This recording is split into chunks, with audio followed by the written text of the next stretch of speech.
Entonces mi charla en la misma ruta, pero va a tener también un análisis respecto al psicoanálisis.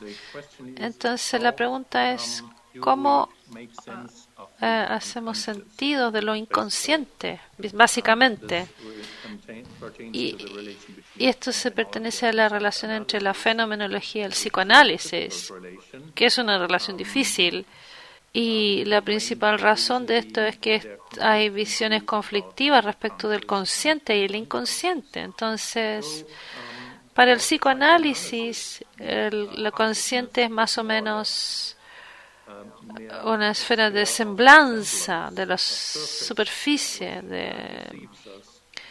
de lo que oculta los procesos y las fuerzas en la parte más profunda de la psique. Pero en fenomenología, la conciencia es el medio en el cual los fenómenos se ven y se manifiestan a sí mismos. Entonces la conciencia en un lado tiene esta esfera de semblanza o tiene una esfera de manifestación, lo que es por supuesto muy distinto, ¿no?, en cuanto a concepto, y las mismas visiones contrastantes se ven en lo inconsciente. Para el psicoanálisis, el inconsciente es la fuerza de la psique, y para la fenomenología el inconsciente no puede verse más como una conciencia implícita que es accesible a la conciencia. Para citar a Husserl, en esta ocasión, lo que no sé, lo que en mi experiencia, en mi imaginación, en mi pensamiento, en mi hacer, no está presente como algo percibido, recordado o pensado, no influye en mi mente. Y lo que no está en mi experiencia, sea que esté ignorado o que sea implícitamente, intencionalmente decidido ser ignorado, no me motiva ni siquiera inconscientemente. Entonces estas dos visiones parecen difíciles de reconciliarse. Ahora, al comienzo, ¿qué pasó al comienzo? Freud ciertamente descubrió una verdad paradójica, la ambigüedad de la conciencia, ¿no?, que se manifiesta en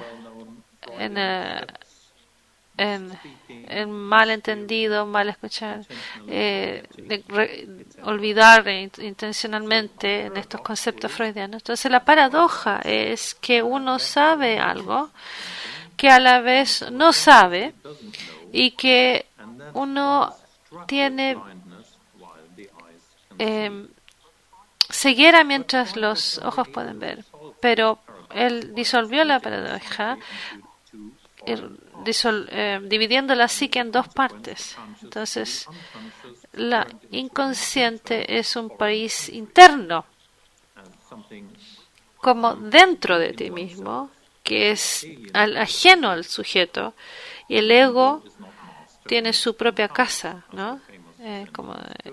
El ego no es el jefe en su propia casa. Entonces, la crítica fenomenológica de este concepto se mueve en diferentes rutas. Voy a mencionar dos nomás. Sartre concebía al inconsciente no como algo afuera del sujeto, sino como una modalidad del sujeto, de la relación del sujeto hacia sí mismo, la relación de mala fe, mauvaise foi, que significa que el sujeto asume una relación ambivalente consigo mismo, llevándolo hacia una no atención intencional.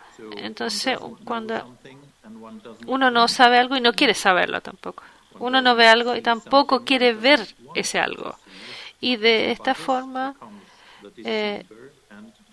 en un momento eres el que engaña y el engañado al mismo tiempo. Ahora, segunda crítica, hay la posibilidad de tomar la ambigüedad del cuerpo como un punto de partida, como lo hace Merleau-Ponty. Entonces es posible encontrar lo inconsciente en el comportamiento diario, en el comportamiento corpóreo, en la actividad del día a día y en las estructuras del espacio que una persona vive.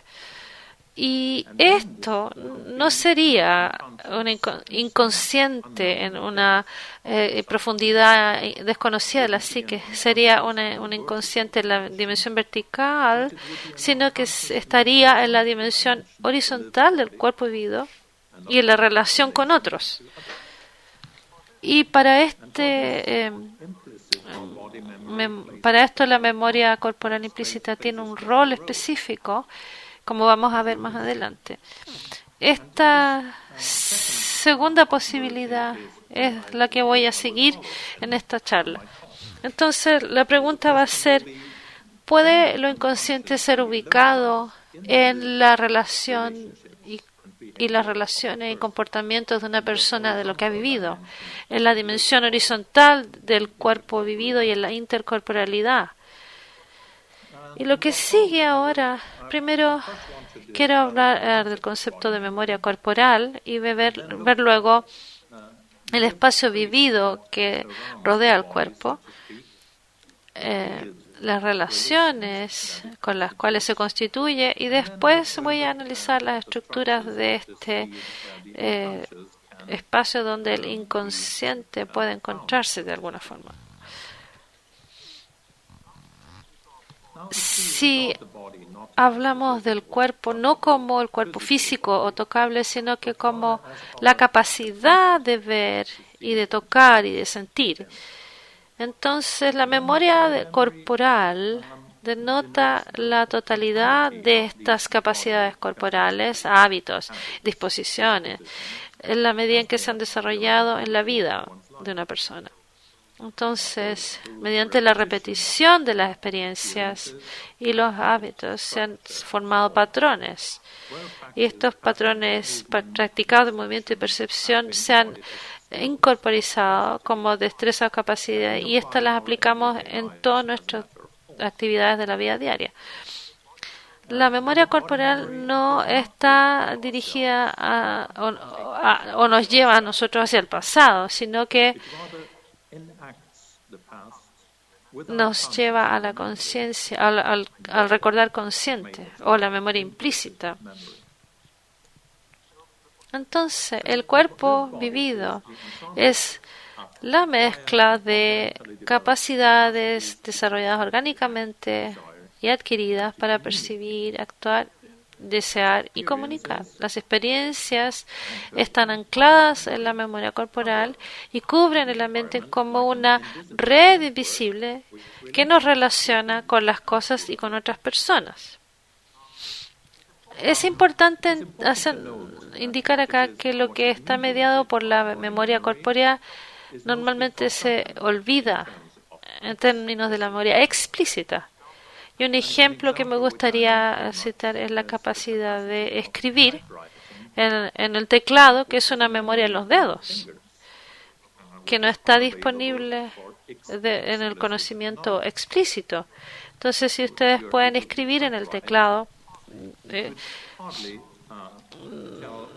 ustedes no pueden decir exactamente qué teclas corresponden a la palabra memoria. ¿Dónde está la M, la E? Pero las encontrarían fácilmente si ponen los dedos en el teclado. Si quieren hacerlo ahora, imaginarse dónde están escribiendo la palabra memoria, y si hacen eso, se pueden dar cuenta si lo encuentran, y en cualquier caso inmediatamente te dan cuenta que no hay una memoria consciente o un conocimiento consciente de dónde están las letras exactamente, pero el conocimiento está en los dedos. Esto es una característica general de la memoria corporal. Ahora, la memoria corporal no solo se relaciona con los objetos y cosas con las que nos encontramos todos los días, sino que con otras personas también. Particularmente en la resonancia, los otros siempre están incluidos en la resonancia y la experiencia. Antes de que reflexione sobre lo que comunico, mi cuerpo ya ha establecido una relación, una resonancia con los otros. Y esta intercorporalidad comprende a sí mismo, a los otros, el consciente y el inconsciente. Como Merleau-Ponty escribe, no tengo que buscar muy lejos por otros, los encuentro en mi experiencia. Están en los espacios que muestran lo que ven y lo que yo no puedo ver. Entonces no estamos encerrados dentro de nosotros mismos. Ahora, la memoria corporal forma un sistema que no está restringido al cuerpo físico, sino que concibe un motor sensorial, un cuerpo de interacción en el cual nos movemos completamente y nos comportamos. Entonces, lo que nos ofrece es la terminología de Good Living, de Good Levine, un psicólogo del siglo XX. Good Levins, la psicología del concepto de el espacio de la vida, el espacio de vida, el espacio vital. Y quiero dar una idea de este concepto de Kurt Lewin, de la psicología de campo topológica. El espacio vivido o espacio de vida es la totalidad del espacio que una persona habita prereflectivamente y también experimenta prereflectivamente. Está centrado en la persona misma y en el cuerpo de la persona y está caracterizada por cualidades como cercanía versus distancia, amplitud versus espacio pequeño, conexión versus separación, etcétera, y produce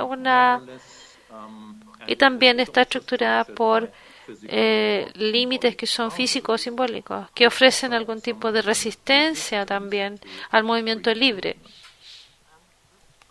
Y esto produce más o menos de manera clara un dominio delimitado, el espacio personal alrededor del cuerpo, o territorios reclamados por uno, la propiedad, la casa, espacios de influencia, también zonas prohibidas o zonas tabú. Todos tipos de dominios cualitativos. El espacio de vida está permeado por campos de fuerza, por ejemplo, atracción-repulsión. Con fuerzas que van en competencia de alguna forma y son conflictivas, atractivas o repulso, llevan a diferentes conflictos como atracción versus aversión, atracción versus atracción, etcétera. Y también pueden ser considerados como direcciones conflictivas o movimientos o posibilidades conflictivas que ponen a la persona en esta situación difícil. El espacio de vida también está caracterizado por gravitación, efectos de gravitación, radiación, incluso por curvaturas del espacio. Un ejemplo de este cuerpo, de estos campos de fuerza, se ofrece en la situación de un niño pequeño cerca de su mamá.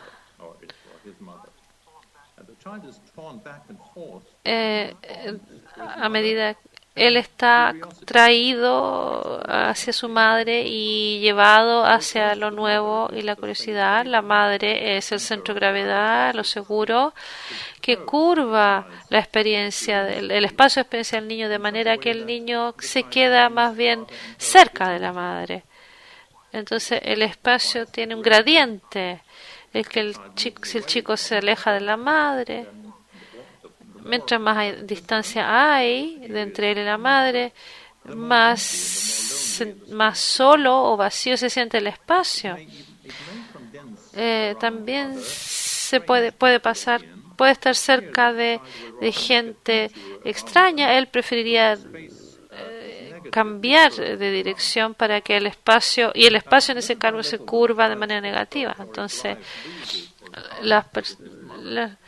los niños, a medida que crecen, es más posible aumentar la distancia contra este gradiente, pero hasta un punto donde el vínculo está muy estrechado y finalmente un niño corre de vuelta. Esto más o menos habla de lo que son los campos de fuerza y la gravitación. También una buena ilustración respecto de las estructuras del campo en que se basan en la memoria corporal. En este caso, la historia de las experiencias que tiene el niño, que ha tenido el niño respecto de la cercanía y la seguridad con su madre.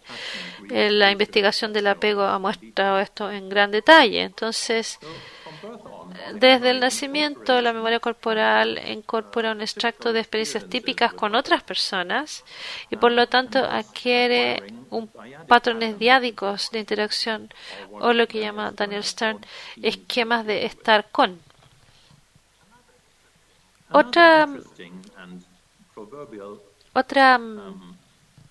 Otro ejemplo interesante y proverbial de memoria corporal está en este dicho: el niño quemado le teme al fuego. Ese es un proverbio alemán. En inglés es: una vez que te han mordido eres más tímido, lo que ilustra un negativo o un efecto aversivo de la memoria del cuerpo, en este caso dolor, la memoria del dolor, que nos lleva de manera inconsciente e implícita a la evitación, ¿no?, en situaciones similares. Y un tercer ejemplo finalmente se da por zonas de prohibición e interdicción que restringen el movimiento del niño. Así que sus impulsos espontáneos están restringidos por el imperativo parental. Entonces también dejan un gradiente negativo en el espacio vital del niño. Entonces vemos que el espacio vital, dependiendo de la experiencia respectiva de una persona, puede llevar diferentes significancias y relevancias y efectos gravitacionales del espacio, barreras, etcétera. Especialmente en el campo de la psicopatología, donde encontramos diferentes alteraciones del espacio vital, por ejemplo, las zonas de evitación y ansiedad en los desórdenes de ansiedad, o las zonas tabú de impureza en los pacientes obsesivo-compulsivos, que se basan en ciertas experiencias pasadas que se han sedimentado en la memoria corpórea. Esto es un concepto que nos permite concebir el inconsciente de una forma distinta. Si rechazamos la idea de Freud de un inconsciente separado, de baja subjetividad, entonces el inconsciente podría encontrarse no en el eje vertical, en la profundidad de la psique, sino que en el eje de la dimensión horizontal del cuerpo vivido y del espacio de vida. Entonces, este inconsciente no estaría detrás de la conciencia, sino que antes de la estructura de nuestro campo. Sería el lado reverso de nuestra vida. Entonces, como punto de partida, déjeme considerar la estructura del campo de nuestro en este cuento de el bebedor de brandy y las campanas de Berlín. Se habla de una persona alcohólica, un soldado alcohólico, que después de hablar y castigo con sí mismo ha resuelto ser abstemio. Pero después de 3 días está totalmente borracho, y después de hablar de todas estas resoluciones se justifica diciendo que el diablo debe haber tenido su mano, porque mientras caminaba en el pueblo empezó a escuchar los nombres de varios brandis y licores en las campanas, en el repique de las campanas. Por ejemplo, es importante saber que los nombres de los brandis, ¿no? Kummel, Pomeranzen, escuchaba entonces los nombres de las diferentes marcas de Proné, como en el repique de las campanas del municipio y Pomeransen, en la campana de la catedral, que tiene un tono más bajo, ¿no? Pom, y etcétera. Entonces al final no podía evitar ser derrotado por estos sonidos tan insidiosos a los cuales culpaba. Bueno, esto es ciertamente es hilarante, es humorístico, pero se relaciona con lo que no está reprimido, sino que suprimido por un acto de la voluntad. Pero nos da una ilustración bastante buena de la forma indirecta en la cual nuestro cuerpo impone poner a hacer su voluntad desde afuera. Escucha en el ambiente lo que quiere. Entonces, el campo experimental es permeado por un deseo corporal suprimido que finalmente se cristaliza con ciertas percepciones. En este caso, en los repiques de las campanas. Entonces, el deseo no es satisfecho, el deseo que no fue satisfecho, irrumpe desviándose desde un impulso externo. Entonces, lo que se reconoce acá en el mecanismo de desplazamiento, ¿no? Lo que actualmente se desea se llena en el campo perceptual a través de algo similar, pero menos prohibido. Comparable en la interferencia de la intención explícita y la dirección implícita también se encuentra en los diferentes tipos de deslices freudianos. No escuchar, olvidar, no hablar mal, etc. Freud dice que estos deslices son el resultado de dos diferentes intenciones que interfieren la una con la otra, de la cual una puede llamarse la que es disruptiva y la que es interrumpida, casi como el ejemplo del soldado de Claes, de las campanas. Un significado está interpretado con una secuencia de sonidos externos, igual con los deslices de la lengua, que cuando perdimos cosas o mentimos, y también otra intención que se interfiere. Entonces la mano derecha no sabe lo que hace la mano izquierda. Finalmente, al olvidar, la intención es borrar y reemplazar otra cosa. Por ejemplo, procesos rutinarios. Y en todos estos casos, la intención latente gana a través de una inactividad corpórea espontánea, en especie de reversa quiasma que se expresa por el prefijo in o mal escuchar, mal entender, etc. Entonces la persona no puede reconocer bien el significado de esto y describirlo para sí mismo, pero puede encontrar que es algo extraño, que le pasó, que no entiende, algo ajeno a la persona, ¿no? Y es lo que dice Freud, ¿no? Si después presentamos la intención, después de que está mal hablar o mal entender se basó a la persona que habla, puede decir que es algo familiar o que estaba inconsciente temporalmente, o puede negarlo como que algo que es ajeno, es decir, que es permanentemente inconsciente a la persona. Es decir, Freud tiene una distinción muy categórica entre lo preconsciente y lo inconsciente dinámico, que es reprimido o excluido de la conciencia por fuerzas vivientes. Eso es lo que escribe Freud. Entonces, la pregunta es, ¿esto realmente justifica establecer un espacio especial intrapsíquico para la inconsciencia dinámica? Yo creo que no atribuimos una fuerza viva de represión a un mecanismo intrapsíquico más allá de la conciencia, pero si vemos esto más como un un campo de fuerza dinámico, encontramos una analogía para estas represiones o evitaciones en el cuerpo vivo y en el espacio vital. La primera cosa que viene a la mente, por ejemplo, es la postura de alivio que adoptamos implícitamente, inconscientemente, después de tener una herida. Espontáneamente, uno evita poner nuestro miembro herido al riesgo de nuevo, porque piensa, sin pensar en la herida o en el evento.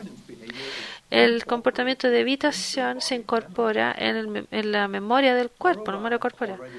También hemos mencionado las zonas de prohibición para un niño como un campo de fuerza negativo hasta que el niño lo respeta automáticamente, ¿no?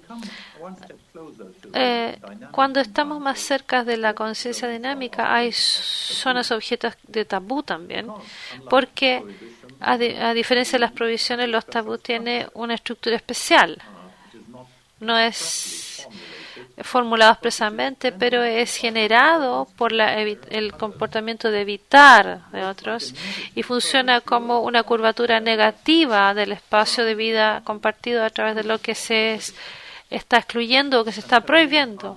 Y los tabús son más efectivos cuando no son declarados explícitamente por los miembros de la comunidad o los miembros de la comunidad no los conocen bien. 4 minutos, Tomás. En estos casos, la experiencia están determinadas por el espacio o campos de fuerza negativos que tienen un ejercicio de fuerza inconsciente. Y esta evitación es un patrón implícito que crea un espacio de repulsión en el espacio vivido, por así decirlo. Entonces, las fuerzas que repelen no vienen del exterior, sino es una forma negativa de la experiencia, son partes del campo experiencial de la persona. Y los sentimientos de temor, culpa o vergüenza que aparecen ya están presentes desde antes. Y estos llegan a estas barreras con una carga afectiva no placentera. Entonces significa una ambigüedad o duplicidad de la conciencia en sí misma. De tal forma que la persona, el sujeto, si ve la manifestación de este significado oculto, tiene una idea de que es algo que significa algo para la persona.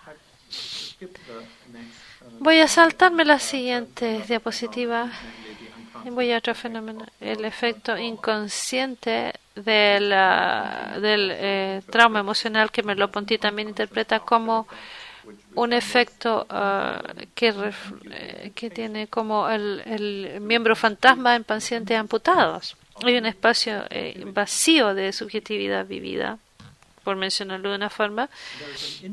Hay una forma de huella invisible de una experiencia pasada que permea cada situación nueva no notada. La persona traumatizada es hipersensible a ciertas situaciones similares al trauma, incluso si esta similaridad no es reconocida conscientemente, y trata de rodear estas situaciones. La víctima puede encontrar algo que revive el trauma. Lo que ocurre es que la predisposición se desarrolla para reaccionar con temor y nerviosismo ante estas situaciones, y el efecto del trauma entonces puede ser visto como una alteración específica del espacio vivido de la persona, una evitación inconsciente de las zonas repulsivas o de las zonas que causan la ansiedad. El espacio vivido alrededor está curvado de manera negativa. Y el espacio también está permeado de manera con similaridades a través de el trauma. Llega a la persona traumatizada desde afuera. La descripción, una descripción muy interesante está en las memorias de Aaron Artefeld,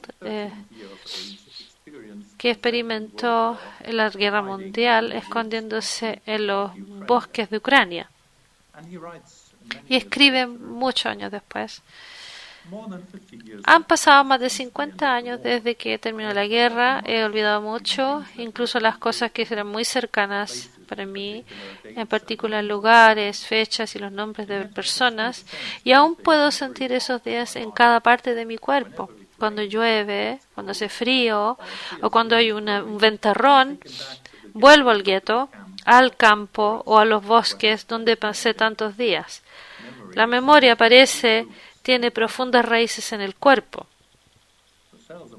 Las células de mi cuerpo aparentemente recuerdan más de lo que mi mente debiera recordar. Por años después de la guerra, caminaba ni en la mitad del camino, siempre iba hacia los muros, siempre en la sombra, siempre caminando rápido, como si estuviera huyendo. A veces el aroma de un cierto plato o la humedad de los zapatos, un ruido repentino era suficiente para llevarme a la mitad de la guerra. La guerra había infiltrado mis huesos.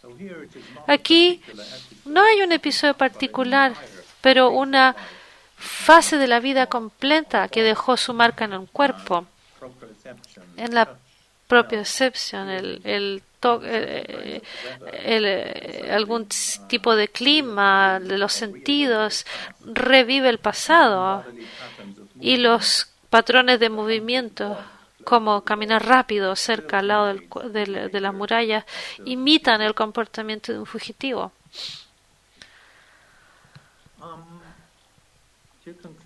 Para concluir, desde el punto de vista de la fenomenología, el inconsciente no es una realidad intrapsíquica localizada en alguna profundidad más abajo de la conciencia. Más bien, rodea y permea la vida consciente, similar como un puzzle donde uno ve la parte de atrás, pero no ve la estructura importante atrás, solamente ve el frente.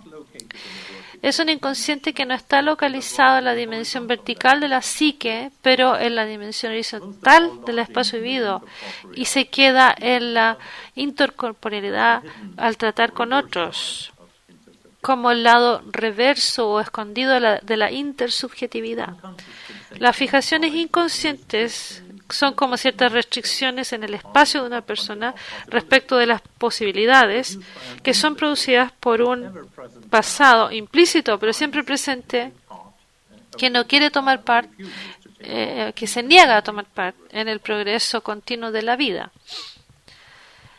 Sus huellas no están escondidas en una psique interna, sino que se manifiestan como puntos ciegos o curvaturas del espacio vivido. Y por lo tanto, el inconsciente es la ausencia en presencia, lo no percibido en lo percibido o el lado reverso de la vida consciente, como una figura que borra el fondo. La concepción y el lenguaje ocultan su lado reverso, lo inconsciente, lo no percibido, el silencio, que siempre están ahí unidos. Este lado reverso no está totalmente escondido, pero se expresa en reversiones, enredos casmáticos y una ambigüedad de la conciencia en sí misma. Uno no sabe algo y no quiere saberlo. Como dijo Sartre, uno se salta algo y no quiere verlo. La conciencia no está totalmente accesible a uno mismo porque se esconde de sí misma. Esta duplicidad o ambigüedad de la conciencia corresponde a lo ambivalente, a la naturaleza contradictoria de nuestra existencia misma, donde precisamente como seres naturales, corpóreos, siempre podemos confrontarnos con nuestro lado natural e instintivo. Podemos tomar una posición respecto a nosotros mismos. Estamos divididos, lo que significa que somos lo uno o lo otro, y esto es lo que constituye la contradictoriedad de nuestra existencia. Entonces, yo diría que Freud puso mal esta contradicción, esta voluntad opuesta en una cámara separada de la psique. Pero el inconsciente es finalmente la que somos nosotros, precisamente como seres corpóreos. Muchas gracias por su atención.